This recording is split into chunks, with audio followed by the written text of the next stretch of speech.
Welcome to our YouTube recording on empowering dementia care. Dementia can be challenging, but with the right coping strategies, caregivers can provide excellent support and improve the quality for those affected. So in this video, we will explore a range of exciting and effective coping strategies to make dementia care more manageable and meaningful.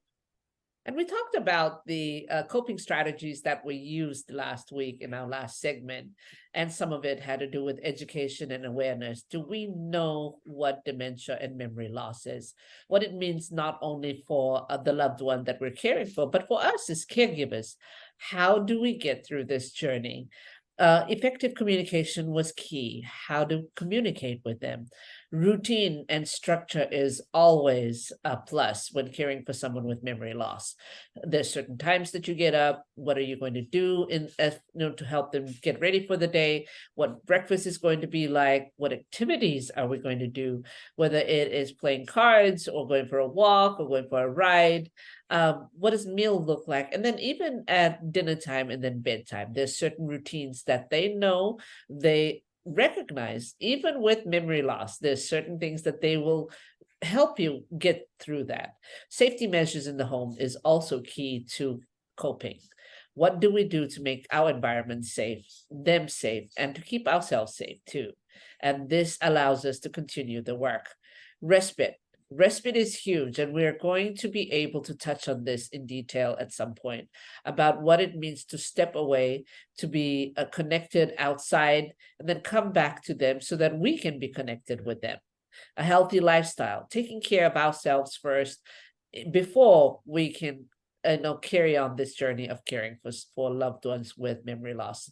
Support groups, whether it's your girlfriends, whether it's spiritual, mental, taking that vacation or taking that nap or that, going to sleep and having someone take over from you, that's the support that you need too. It ties in with respite care. But medication is also something that allows us to monitor and track the anxiety levels, agitation, even wandering. A lot of this has to do with what can we do to make this safe for them, to help them get through this without being too anxious and too angry or too, so that you won't be burned out. Advanced care planning is also important, and that is something that comes with end stages. What do we do when we get to that end stage of dementia or Alzheimer's? Emotional care, not only for them, self-care for ourselves. This is a big part of caregiving. These coping strategies allows us to, carry on our work, and not only as family members, kin, friends, to be able to support someone that's living with dementia. Yeah. And so in home settings, you would probably create an environment that would be calm, familiar with the person with dementia. You would probably have, maybe yellow, blue, some type of a soothing color. And be sure that the clutter is very minimum, that, they can freely move around. Lighting and, just access to being comfortable as they're in the home. And those are all a part of, person-centered. You are focusing completely on the person with dementia. I would also add that in a care facility, it would look more like, not having the person with dementia to be on a real tight, stringent schedule. I believe, Anna, as you said, you'd pay more attention to, what time that they could get up that would feel comfortable to them. And, they would participate, at a time and when they're feeling like they want to be, in a group setting rather than being pressured to do things on a certain schedule and a certain time. So I would really support any kind of focusing on, who they are and what they're familiar with and what's comfortable for them. And I think that really lessens the agitation and being uncomfortable. Yes, and we're focusing on person-centered care think we talked about how this is the Cadillac or the ideal approach to care. Are we able to, connect with them, not only spiritually, but mentally, in a sense? Physically, we're taking care of their personal care, their meals, nutrition, watching for safety issues around them, making sure that they're safe. The environment around them is safe. This is all part of the centered care approach, and them being valued as an individual, not necessarily as just a group of people that have dementia, but is this a construction worker that used to love building stuff? Can I give him little blocks and tools that he could just hammer away at, Or can I go out and show him construction sites out there where he would just sit and watch those dump trucks and those cement mixers the whole afternoon if we let him? There's certain things that you did with them, certain things that you wanted to bring back into their lives, so that this makes it a coping, not only for you, but also for them. I used to have a client that had, she used to love baking. So I actually got dough, Play-Doh, and she would roll that Play-Doh for like an hour and squish it and make different shapes. She would try to make cookies, she would try to bake bread. We had this, I said, well, we don't have an oven here, but, we can certainly, put this somewhere where they can cook. And in her mind, it just brought that joy, and that, I was more centered on her and the activities that she had done, in her previous life, loved doing with her children, her grandchildren, that I brought back to her, even with this Play-Doh. And, I also do baking at certain times, and also, apple core, the apple, we used to core the apple, and and watching that peeler, there's a contraption out there, some sort of device that we core and peel apples. You should see the joy on the faces of these individuals. When we talked about apples and how they climbed apple trees, it elicits some of the memories that they had as children, and also with their families and what they've done in this life. So that person-centered care part of it. I love to hear that. And I could just see, Anna, as you were the director of an adult day program, how valuable and important it is to really find out who a person is. So you can really find out, how to engage them. And that is definitely person-centered care. You have to know enough about a person to be able to, pull them out and get them involved. I was thinking about the other types of care that our system has gotten so busy and caught away with, and that would be like the task-oriented care, long-term care settings that, are really on a schedule and routines, and this person-centered care just gets lost, as well as with the task-centered care, because they're, busy trying to, deal with all the tasks that need to be done in an institution.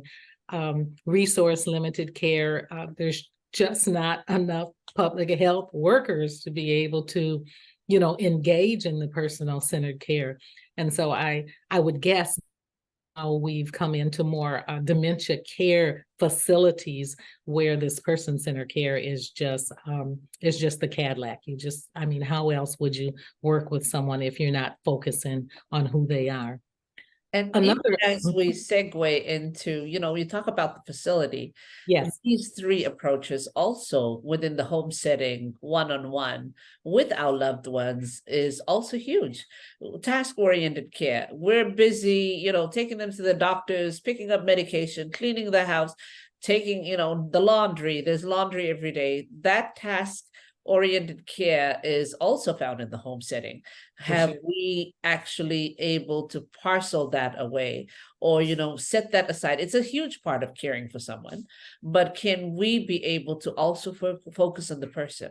I think this episode or this segment actually touches on how can we bring that back into the caring journey, instead of on our phones and said, I'm just going to veg out. I'm not going to deal with you. You can sit there because I'm just so tired. I've been running around all day, and this is the setting that we're bringing them to. The home setting is your long-term care.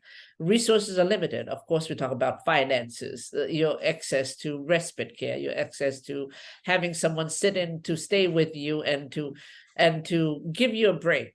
That those kind of resources, the support groups, the respite part of this, nutrition, a lot of these are also part of your own home care and your one-on-one care with loved ones. Yeah, I was thinking about the family meetings and things that we have. It's just as equally valuable to have people come in just to do some of these other things. I mean, there's so much that needs to be done that you have to kind of parcel some of those things out. But being able to do that person-centered care will really make it a more comfortable environment all the way around. I wanted to dive right into culturally responsive care, as that has more to do with an approach that recognizes the cultural background, the beliefs and values and preferences. And that, again, is a model that's very valuable as we're dealing with older aged people that are dementia, because as we know, dementia is, more like pulling back the layers of an onion, a woman told me one time. And so, you end up with the core of innately who they are. And so you need to be able to understand that culture to be able to, keep them engaged. And so bringing that unique area into dementia care is going to be really, really key. I was thinking about, in the African American culture, how important it is for you to greet men and women as Mr. and Mrs. How important it is how you communicate, just the tone of your voice and how that sounds. Just so much respect as you're asking to do things or to redirect them in any kind of way. Some of the activities that are done, a lot of, singing and dancing. And this, again, is so much of who they are and really makes them feel like they're being celebrated. What do you think, Anna? Do you have some stories to share? Yes, and we look at all in healthcare, we look at the 4 or 5 major groups. We have the African Americans, the Native Americans, and the Hawaiians, and the Asians, and the Latinx, or the Latinos. And these healthcare groups, these big groups ethnic minorities have been studied in detail. And there's certain ways that you address them. There's certain ways that you behave around them. You're talking about the 3rd generation Japanese, and there's certain ways that you address someone who's of 1st generation, Japanese that is here. And we're dealing with a lot of these aging ethnic minorities at this time, and it will only begin to grow. There's, the Ethiopian woman that even with memory loss and with 10 kids, catering to her, would still go to the stove to try to cook and turn on the stove or the oven and hopefully not blow up the house, that sort of thing. A lot of those still come back into play for them. Can we cook with them? Can we sit and garden with them? Can we, there's, walking into a home, you have to be able to understand what it means for this individual that you're caring for. I think the gist of caregiving, not only for professionals, but for family members, what were they used to? And as family members, we know our parents and grandparents' stories, but do we truly understand what they're looking for? For a lot of times, it's just safety and meals and, all the comfort things that will keep them happy. But is there another more positive way of engaging with them? And I think being culturally sensitive to all these different groups, or even our parents and grandparents, is huge. This is, the way we talk to them, the way we, infantilize. We don't say dear a lot or sweetie. That's not something that we're also taught professionally. That's not something that you do in the healthcare system. And maybe you can do it at home, but with some sort of respect to be able to remember that they're still individuals that mean a great deal to families, even though they're not contributing members of society now, but at some point they raised 5 kids and 10 kids, and that's a plus. Yeah. Yes, absolutely. And I was thinking about photos too. Bring back a lot of memories for those, for the family members that might want to forget that they're in another era, but their parents are somewhere else. And so I just love cultural responsive care. And as you said, that goes across the board with all cultures. And that has to be paramount when dealing with someone with dementia, because that is who they are. A woman was telling me the other day that they wanted to bring her father out to activities and stuff, but they would never put his hat on. And in his culture, this hat was very important. And so, it took his son coming in and, really sharing with them that this is a part of who my dad is. And he's not clothed unless he has his hat on. And so, those small little things are huge to them. That's again part of what made them who they are. So I hope that we have shared and enlightened a couple of areas that you might consider as you're working with a older demented adult. And we will keep bringing it to you as you stay tuned to our YouTube channel. So thank you for today, and we hope to catch you again. So don't forget to click on the link below and follow us for any of the positive tips on caregiving with Anna Jones and culturally sensitive and family meetings with Dorothea Harris. Thank you. Thank you.